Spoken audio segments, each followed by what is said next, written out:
आज तेरे लिए वक्त का इशारा है, आज तेरे लिए वक्त का इशारा है। देखता ये जहां सारा है, देखता ये जहां सारा है। फिर भी तुझे रास्तों का तलाश है, फिर भी तुझे रास्तों का तलाश है। आज फिर मुझे वक्त ने पुकारा है, आज फिर मुझे वक्त ने पुकारा है। हेलो साथियों, गुड मॉर्निंग, नमस्कार, सुप्रभात। आज हम लोग फिर से एक बार करने जा रहे हैं कलम से कमाल। साथियों, आप लोग भी स्वस्थ होंगे, मस्त होंगे और आपके साथ साथ में परिवारजन भी ठीक होंगे। साथियों, मैं सबसे पहले यूट्यूब का स्टडी चैनल एंजॉय स्टडी पे मैं बसंत कुमार आज आप लोगों को फिर से एक बार तहे दिल से स्वागत करना चाहूँगा। आप लोग जान रहे हैं साथियों कि हम लोग जो स्टार्ट किया वो स्टार्ट किया झारखंड, और झारखंड में भी हम लोग स्टार्ट क्या किया है, तो जो स्टार्ट करा वो झारखंड का इतिहास स्टार्ट करा है। और जो हम लोग ने पिछला वीडियो में लास्ट में अंत में देखा था वो ये देखा था कि जो पलामू वाला क्षेत्र है, क्या है, जो पलामू वाला क्षेत्र है, पलामू वाला क्षेत्र में किसका जो आधिपत्य था, और यहाँ तो आधिपत्य था रक्सैल वंश का। किसका था? रक्सैल वंश का। रक्सैल वंश का यहाँ पे आधिपत्य था। लेकिन क्या था कि रक्सैल वंश जो था इस क्षेत्र का स्थानीय जनजाति नहीं था। जो रक्सैल वंश था इस क्षेत्र का स्थानीय जनजाति नहीं था।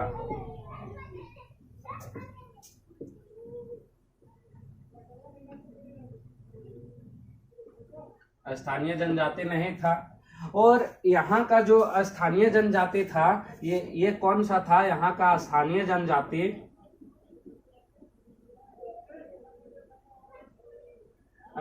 जनजाति जो था वो था चेरो वंश। कौन सा था? चेरो वंश। और जो चेरो वंश था साथियों, जो चेरो वंश था, ये जनजाति भी क्या था कि इसकी जो जनसंख्या थी, इसकी भी जनसंख्या बहुत अधिक मात्रा में थी, बहुत बहुलता थी वहां पे चेरो वंश का पलामू में। तो क्या हुआ कि जब वहां का शासन कौन संभाल रहा था, किसके हाथ में पलामू का आधिपत्य था, तो वो था रक्सैल वंश का। ये चीज जो है कि चेरो वंश को लगा कि हम तो यहाँ के स्थानीय जनजाति हैं, रक्सैल वंश को तो यहाँ स्थानीय जनजाति नहीं है, वो तो बाहरी जनजाति है, और वहां पे वो बाहरी जनजाति होते हुए भी हमारे क्षेत्र में आके हम पे ही शासन कर रहा है। तो ये चीज जो है ये इसको समझ में नहीं आया। ये बात इसको हजम चेरो वंश को नहीं हुआ। और जब इसको ये बात हजम नहीं हुआ तो ये क्या करने लगा, ये विद्रोह उत्पन्न कर दिया। ये इसके प्रतिरोध में, रक्सैल वंश के प्रतिरोध में विद्रोह उत्पन्न कर दिया। और वहां पे विद्रोह में इसका जो है उल्लेखनीय प्रयास किया, संपूर्ण प्रयास किया उसका शासन को समाप्त करने का, रक्सैल वंश का शासन को समाप्त करने का। और फिर पलामू क्षेत्र में जो शासन है वो चेरो वंश के आ गया। तो इसी तरह का सेम घटना कहाँ हुआ फ्रेंड्स?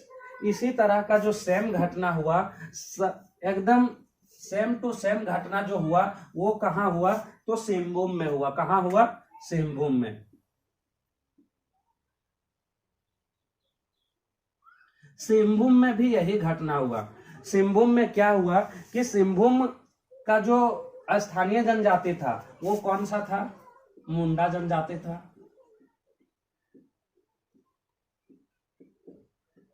मुंडा जनजाति था, ये था स्थानीय जनजाति था। लेकिन यहाँ पे जो शासन कर रहा था, जिसके हाथ में यहाँ का आधिपत्य था, वो था किसके हाथ में?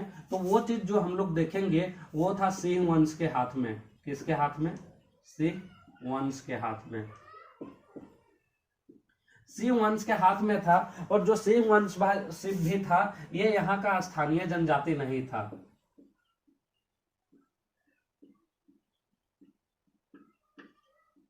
क्या था? ये नहीं था। तो जब ये नहीं था और ये यहाँ के स्थानीय जनजाति था, लेकिन जो सिंहभूम में आधिपत्य जमा रखा था, शासन कर रहा था, जिसके हाथ में वहां के शासन की बागडोर चल रहा था, वो किसके हाथ था? सिंह वंश के हाथ में था।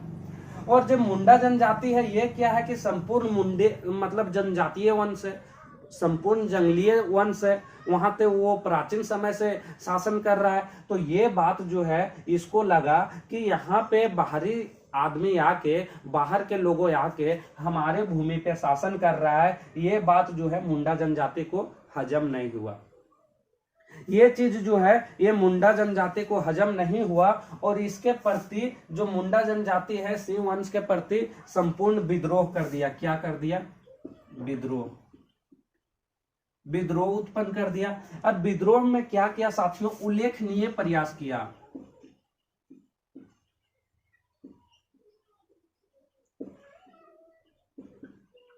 उल्लेखनीय प्रयास किया और उल्लेखनीय प्रयास किया। उल्लेखनीय के मतलब आप लोग बहुत कुछ बड़ा नहीं समझ जाइएगा, ये बहुत ज्यादा अपना जी जान लगा दिया, जी तोड़ मेहनत किया आने की इनका जो प्रभाव है सिंह वंश का प्रभाव समाप्त करने के लिए मुंडा जनजाति। और अंततः ये हुआ कि इनका विजय प्राप्त हुआ। अंततः ये इनका क्या हुआ कि विजय प्राप्त हुआ।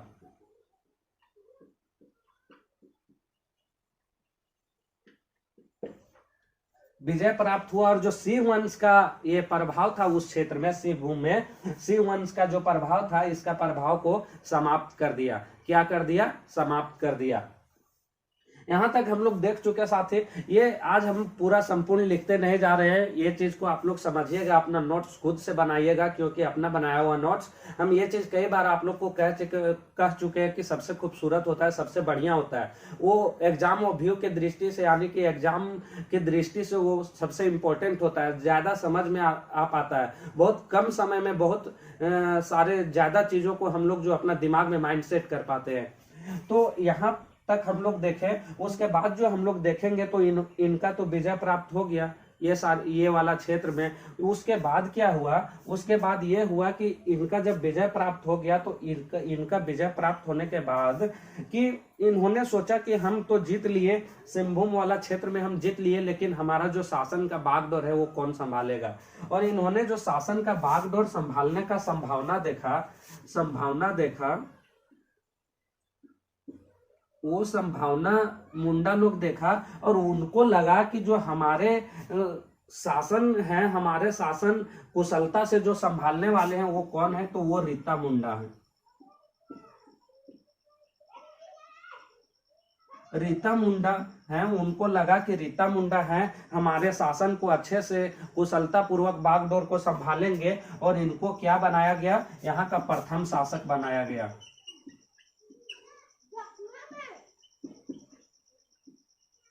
प्रथम शासक बनाया गया और क्या हुआ कि इनके नेतृत्व में वो अपना एक साम्राज्य का विस्तार किए, अपना साम्राज्य का स्थापना किए। अगर फिर एक चीज आप लोग दिमाग में रखिएगा साथियों कि जो प्रथम शासक हुआ वो किसका? मुंडा जनजाति का, वो रीता मुंडा हुआ। उसके बाद अगर हम लोग देखेंगे तो इसके बाद का जो शासक आया वो आया कौन? सूतनापहान। कौन आया? इसके बाद का जो शासक आया वो आया सूतनापहान साथियों, सूतनापहान। और सूतनापहान भी जो था साथियों एक बहुत योग्य शासक था, बहुत शक्तिशाली शासक था, बहुत अच्छा शासक था सूतनापहान। और इसके नेतृत्व में किसके? सूतनापहान के नेतृत्व में एक राज्य का स्थापना किया गया जिसका नाम था सूतिया नागखंड। सूतिया नागखंड। यहां तक तो आप लोग को भली भांति समझ में आ चुका होगा कि मुंडा जनजाति जीत लिया। मुंडा जनजाति जो सिंह वंश का प्रभाव को खत्म कर दिया। उसके बाद जो अपना शासन की बागडोर संभालने की संभावना देखी वो किसमें देखी? रीता मुंडा में। तो एक ही शासक भाई कितना दिन शासन करेगा? उसके बाद क्या किया कि उसके बाद का जो शासक आया वो कौन आया? सूतनापहान आया। और सूतनापहान भी एक योग्य अच्छा शक्तिशाली शासक था। उनके नेतृत्व में एक सूतिया नागखंड का स्थापना, राज्य का स्थापना किया गया। किसका नाम का? इसी के उपनाम पे एक सूतिया नागखंड का स्थापना किया गया। अगर हम लोग ये राज्य को देखें साथियों,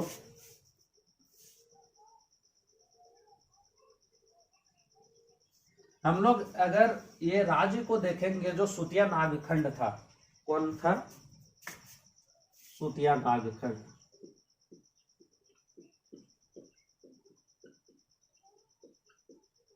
सूतिया नागखंड था, ये बहुत बड़ा राज्य था, बहुत विशाल था। इनका जो सीमा क्षेत्र था बहुत दूर तक फैला हुआ था और ये 7 गढ़ों में विभक्त था। कितने याद रखिएगा साथियों, 7 गढ़ों में विभक्त था। अगर हम लोग इसका गढ़ के बारे में बात करें तो पहला जो बात करेंगे वो था लोहगढ़।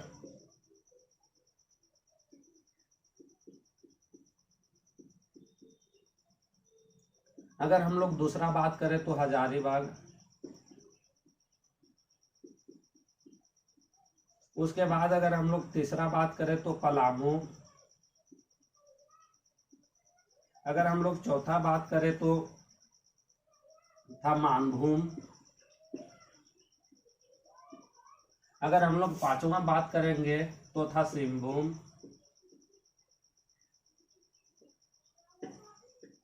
और अगर हम लोग छठा बात करेंगे तो वो था केसलगढ़। और अगर हम लोग सातवां बात करना चाहे साथियों तो वो था सरगुजा।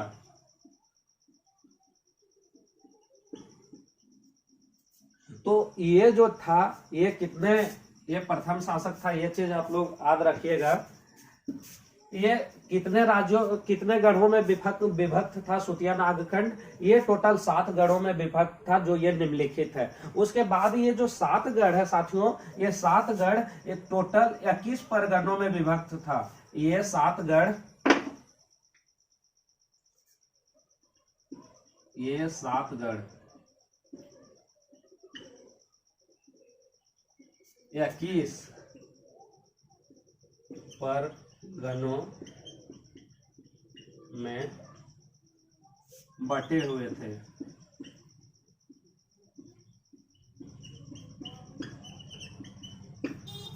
हम लोग क्या देखें कि ये जो सुतना पहान के नेतृत्व में जो राज्य का निर्माण किया गया था, ये बहुत विशाल राज्य था। ये बहुत विशाल राज्य था जो 7 गढ़ों में विभक्त हुआ था, और 7 गढ़ जो निम्नलिखित है, और ये 7 गढ़ टोटल 21 परगनों में बटा हुआ था। अगर हम लोग धीरे धीरे बात करें तो इस क्षेत्र में क्या हुआ कि इतने बड़ा बागडोर को ये जो है सुतना पहान संभाल नहीं सका। क्या हुआ कि ये चीज आप लोग अगर नोट नहीं किए होंगे तो नोट कर सकते हैं, स्क्रीनशॉट भी कर सकते हैं, जिससे आप लोग का सुविधा अधिक हो। तो उसके बाद क्या हुआ साथियों कि जो ये इतना बड़ा भार है, इतना बड़ा बोझ है, वो सुतना पहान अधिक दिन तक संभाल नहीं सका। क्या हुआ? अधिक दिन तक संभाल नहीं सका। उसके बाद यहाँ पे नए राजवंशों का उदय होने लगा। इस क्षेत्र में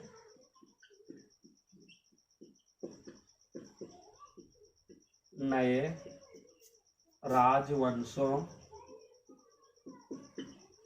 का उदय होने लगा।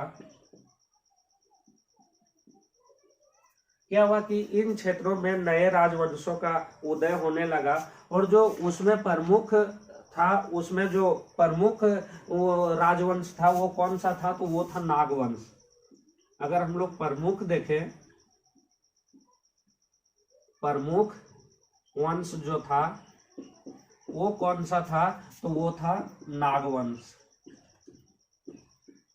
कौन वंश था साथियों? वो था नागवंश। और अगर नागवंश के हम लोग ये जो था, ये पूरी तरह से ये भी क्या था कि ये भी पूरी तरह से जनजातीय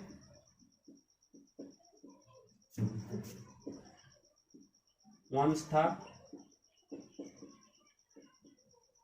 ये भी पूरी तरह से क्या था? ये भी पूरी तरह से जनजातीय वंश था। अगर हम लोग इसका आगे बात करना चाहे साथियों तो इसका आगे जो हुआ, क्या हुआ कि वो जो नागवंश है, कौन नागवंश है, ये 10वीं शताब्दी तक, क्या 10वीं शताब्दी तक,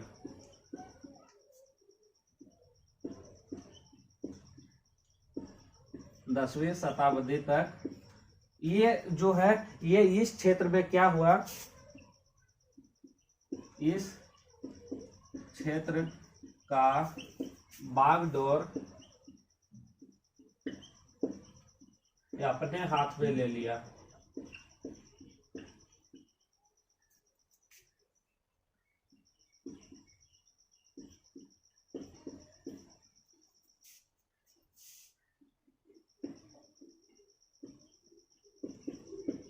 क्या हुआ साथियों कि ये जो बहुत बड़ा क्षेत्र था, तो इस बहुत बड़ा क्षेत्र का जो भागीदारी है, भाग दौड़ है, ये सुतना द्वारा नहीं संभाला गया। और उस क्षेत्र में उस समय ही क्या हुआ कि उस समय ही एक नए मतलब बहुत सारे अलग अलग राजवंशों का उदय होने लगा। और जिसमें से जो था नागवंश प्रमुख था। और नागवंश क्या हुआ कि इसका जो बहुलता थी ये बहुत ज्यादा होने लगी। ये बहुत मतलब पूर्ण रूप से जनजातीय वंश था। इन्हें क्या हुआ, ये बहुत शक्तिशाली हो गया। और उनके हाथ मुंडा वंश से ये नागवंश वो जो है वो वहां के शासन के बागडोर छीन लिया। और वहां के जो स्थापित हो गया वो पूरी तरह से नागवंश स्थापित हो गया। अगर हम लोग इसका बात करें, ये 10वीं शताब्दी तक अपना राज्य, इस राज्य में जो 10वीं शताब्दी तक है, क्या है कि नागवंश का स्थापना हो गया। वहां का शासन बागडोर, वहां का आधिपत्य जो चल गया वो किसके हाथ में चल गया, वो नागवंश के हाथ में चल गया। अगर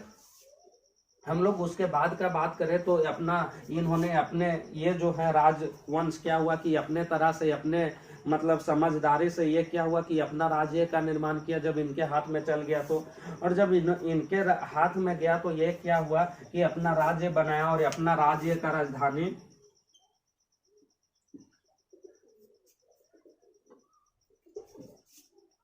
नाग वंश का प्रथम राजा कौन था, तो वो था फनी मुकुट राय। फनी मुकुट राय, ये इंपॉर्टेंट है साथियों, याद रखिएगा, कई के एग्जाम में आ चुका है कि नागवंशी में जो प्रथम राजा था वो कौन था, तो वो था फनी मुकुट राय। और फनी मुकुट राय क्या किया कि वो अपना नेतृत्व में जो अपना राजधानी है, वो राजधानी उन्होंने क्या किया कि राजधानी खुखरा में स्थापित किया। कहाँ किया, खुखरा में। खुखरा में रखा। क्या किया कि वो जो है अपना राजधानी कहाँ है, खुखरा में रखा। जिन्होंने क्या है कि बहुत कुशलता से राज्य का बागडोर संभाला। और उन्होंने क्या किया कि बहुत सारे क्षेत्र को, बहुत सारे अलग अलग क्षेत्रों को अपना विस्तार किया इसको। और बहुत सारे अलग अलग क्षेत्रों को क्या हुआ कि अपने राज्य में मिला लिया। अगर उसका उन क्षेत्रों का नाम देखें जिन्होंने फनी मुकुट अपने राज्य जीता था, तो उनका अगर हम लोग राज्य देखेंगे तो वो रामगढ़ था। उसके बाद वो वाला जो क्षेत्र था उनके द्वारा जीता हुआ क्षेत्र था रामगढ़ था, गोला था, वरवा था, मालवा था,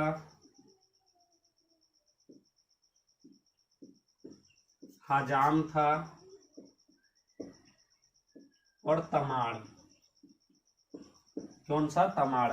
ये सारे क्षेत्र को उन्होंने क्या हुआ कि इतना विस्तार किया, ये सारे क्षेत्र को मिलाकर अपने सीमा क्षेत्र में मिला लिया। कौन कौन, रामगढ़, गोला, वरवा, मालवा, हजाम, तमाड़, ये सारे क्षेत्रों को उन्होंने क्या किया कि जीत लिया। इसी काल में क्या हुआ कि दो और राज्य का स्थापना हुआ। इस काल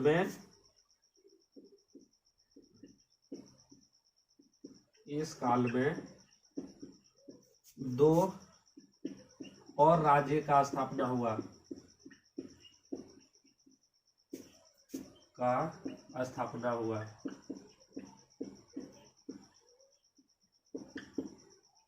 और वो जो राज्य था वो कौन कौन सा था, तो वो एक तो था पंचेत, और जो दूसरा था साथियों वो कौन सा था, तो वो था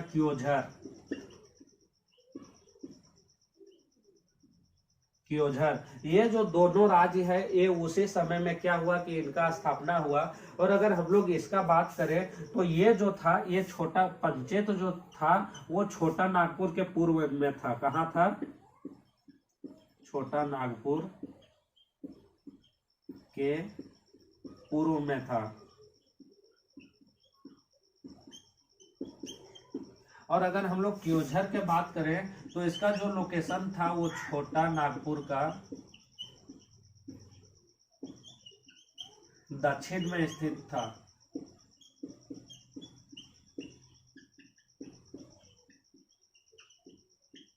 हम लोग क्या बोले साथियों कि उसी समय में क्या हुआ कि दो और नए नए राज्यों का स्थापना हुआ।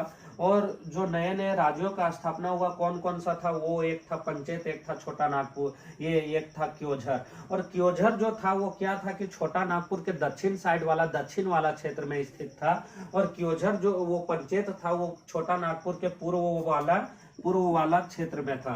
तो हम लोग ये चीज देखें साथियों, अगर इसके बाद का हम लोग देखना चाहें तो इसको बाद को हम लोग देखेंगे कि जो सारे क्षेत्रों में है, सारे सभी इतने बड़ा क्षेत्रों में है, क्या है कि जो नागवंशी राजा है वो नागवंशी राजा का पूरा प्रभुत्व बन चुका था, वर्चस्व बन चुका था उन क्षेत्रों में। और जो उनका क्षेत्र है वो और धीरे धीरे विस्तार हो गया। और उनका जो क्षेत्र है वो नागवंशी राजा के 66 परगने का था,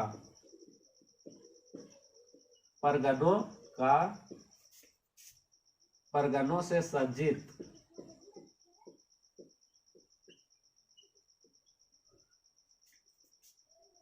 नागवंशी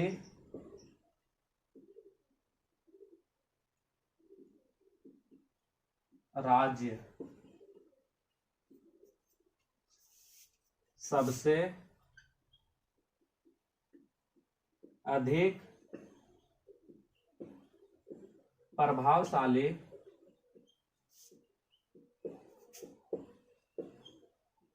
तथा शक्तिशाली राज्य था।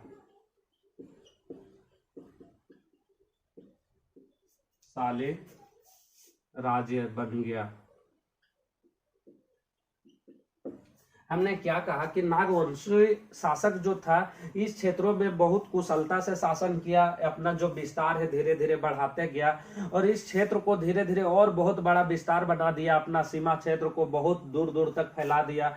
और टोटल 66 परगना का वो उतना बड़ा विशाल क्षेत्र बना दिया। और उस विशाल क्षेत्र में जो था, उस सारे क्षेत्र में था सबसे जो अधिक शक्तिशाली था, जो सबसे अधिक प्रभावशाली था, वो कौन था, तो वो था नागवंशी राजा।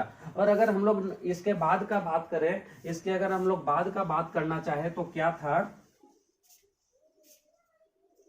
तो फनी मुकुट समय में क्या था साथियों, फनी मुकुट के समय में इस क्षेत्र में क्या था कि जनजातियों की बहुलता थी, जनजातियों की जनसंख्या थी, उसमें बहुलता थी। लेकिन फनी मुकुट के बाद वाला शासन में क्या हुआ कि कुछ स्वर्ण वर्गों के लोगों का उसमें उदय होने लगा, जैसे ब्राह्मण है, राजपूत है, इन सारे लोगों का उदय होने लगा। और इन सारे लोगों का उदय होने के बाद क्या हुआ है कि धीरे धीरे आक्रमण का ये जो चीजें हैं ये बढ़ती गई, वो धीरे धीरे यहाँ पे ब्राह्मण और राजपूत ये करने लगे।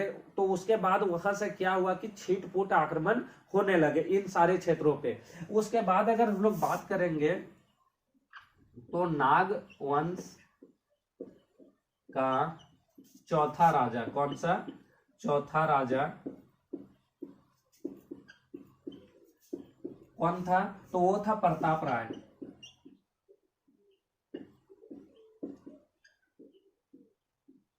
प्रताप राय था।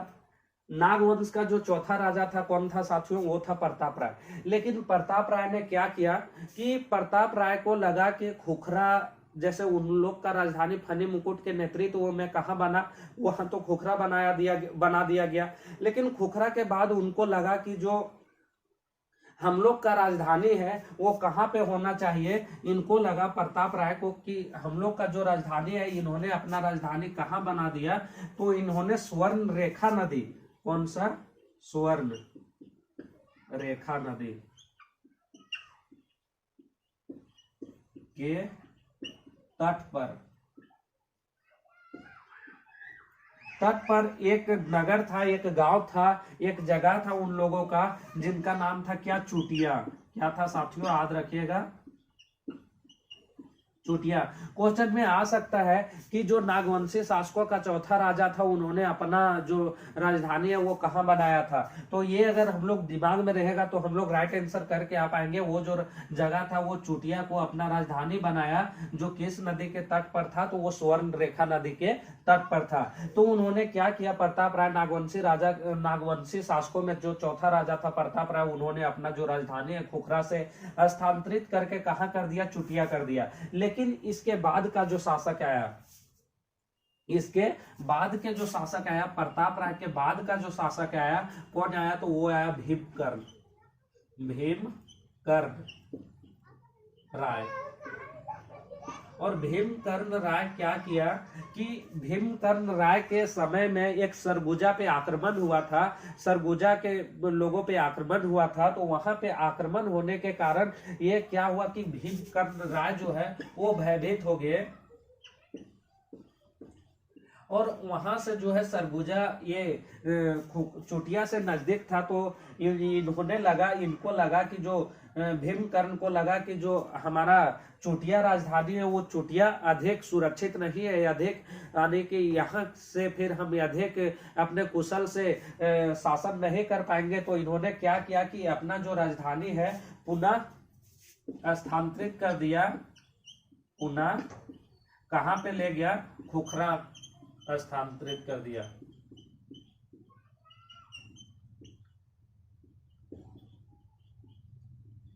कहां पे स्थानांतरित कर दिया साथियों? तो वो पुनः खुखरा अपना जो राजधानी है वो स्थानांतरित कर दिया। तो क्वेश्चन में आ सकता है कि जो कौन से शासक हैं कि वो चोटिया से अपना जो राजधानी है वो पुनः खुखरा स्थानांतरित किए, तो वो जो राजा होंगे वो होंगे भीमकर्ण। तो भीम ये भी क्वेश्चन में आ सकता है घुमा के कि भीमकर्ण जो है वो कहाँ अपना राजधानी फिर पुनः हस्तांतरित किए थे? तो उसका जो राइट आंसर होगा वो होगा खुखरा।